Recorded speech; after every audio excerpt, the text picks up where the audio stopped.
Dans l'actualité, il y a également ce chiffre. En 2019, les ventes de superéthanol à la pompe ont augmenté de 85%.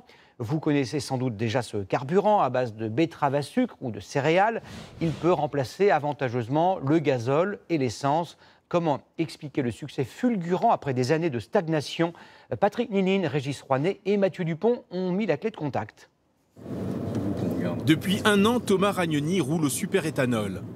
Un choix dicté par les prix imbattables de ce carburant. Faire un plein à 70 centimes le litre, c'était nettement plus avantageux que faire un plein au 95 ou au 98 qui sont en moyenne 2 fois plus cher, quoi. Donc voilà, un plein à 30 euros, c'est nettement plus plaisant quand on se doit de payer et qu'on est étudiant, quoi. Pour arriver à ce résultat, il a dû équiper son moteur d'un boîtier. Alors le boîtier est juste ici, installé là. Son coût, 700 €, pause comprise. Un investissement amorti en à peine un an. D'après les simulations que j'avais fait, comme je fais à peu près 25 000 km par an, ça me fait à peu près entre 1000 et 1200 € d'économie à la pompe, quoi. Comme lui, ils sont nombreux à opter pour ce carburant. Ce garagiste voit de plus en plus d'automobilistes qui lui demandent de convertir leur moteur, même si tous les véhicules ne sont pas éligibles, comme les diesels par exemple. La première chose que je dois faire maintenant, c'est remettre la voiture en route. L'âge ne doit pas excéder 20 ans. L'opération ne prend que quelques heures et permet d'utiliser plusieurs types de carburant sans abîmer le moteur.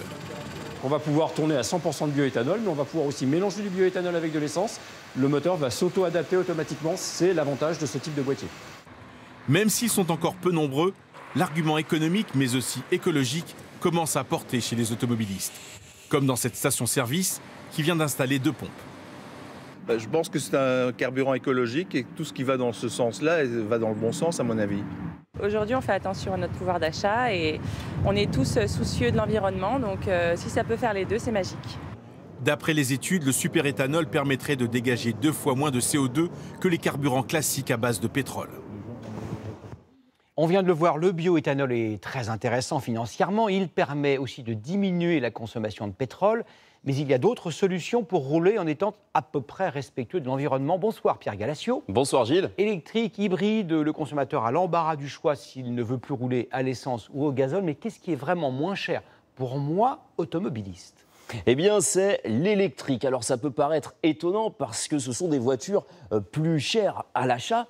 Mais selon une récente étude, en prenant en compte le coût annuel total d'une voiture, c'est-à-dire le carburant, l'assurance, l'entretien, la perte de valeur au fil du temps, eh bien, l'électrique revient moins cher que le diesel, l'essence ou l'hybride. On va prendre 2 exemples très concrets, très simples. Une Renault Clio essence et une Zoé électrique. Coût de l'entretien sur 4 ans, 1 314 € pour l'essence et 1 046 € pour l'électrique, 20% de moins pour le carburant. Eh bien, le prix d'un plein d'essence, c'est environ 60 € sur cette voiture, 5 € pour recharger sa batterie.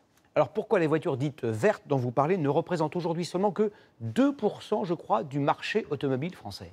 Eh bien, d'abord, pour les voitures électriques, c'est toujours un petit peu le même problème. Les bornes de recharge, alors certes, il y en a 28 000 sur tout le territoire, mais elles sont mal réparties et pas assez puissantes. Enfin, pour le superéthanol, dont vous avez vu le reportage juste avant, c'est un peu le même problème. 2 stations-service sur 10 seulement proposent ce carburant. Merci beaucoup Pierre pour ces détails et ces explications.